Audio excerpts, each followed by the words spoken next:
আমি চাইছি আগামী প্রজন্মকে তৈরি করতে, যাতে আমার অনুপস্থিতিতে তারা নাটোরকে সুরক্ষিত রাখতে পারে, কারণ আমি তো চিরকাল থাকবো না।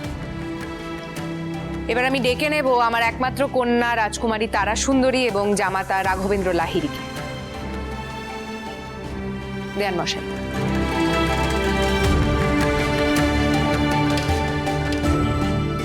দেখেছ পুল্লরাবণ, আমার ছেলের যা যুগকি সম্মান আজ তা তাকে দেওয়া হবে মনে হচ্ছে।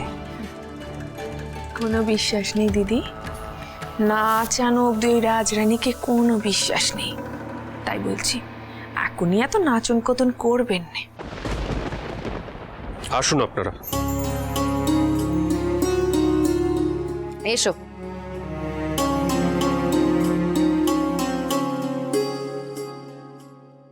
আজ থেকে তোমাদের জীবন বদলে যাবে, যেমন একদিন আমার বদলে গেছিল ঠিক সেইভাবে।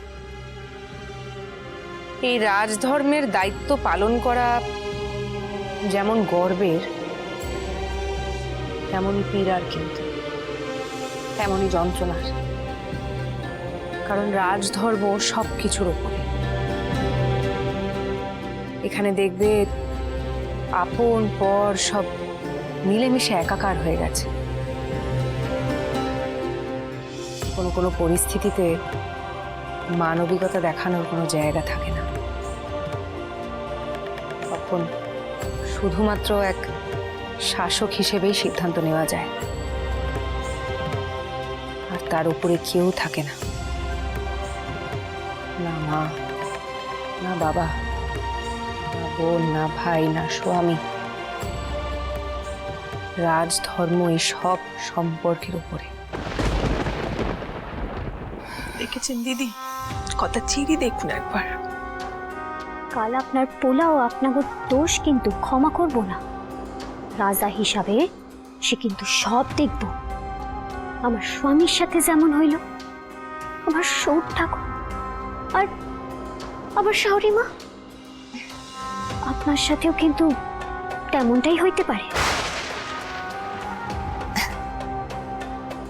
আগে কিছু দোষ করি, দোষ না করলে শুধু শুধু শাস্তি দেবে কেন?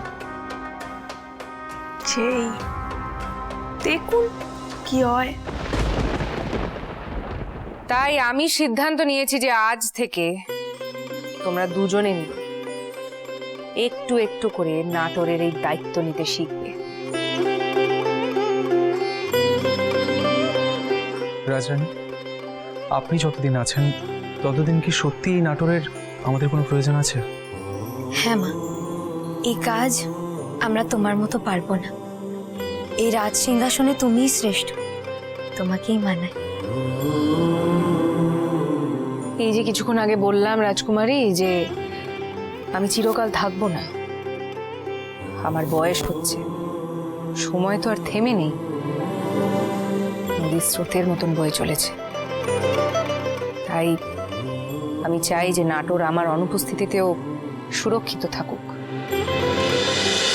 রাজ রাজেশ্বরী রানী ভবানী, সোম থেকে রবি প্রতিদিন বিকেল 5টায় স্টার জলসায়।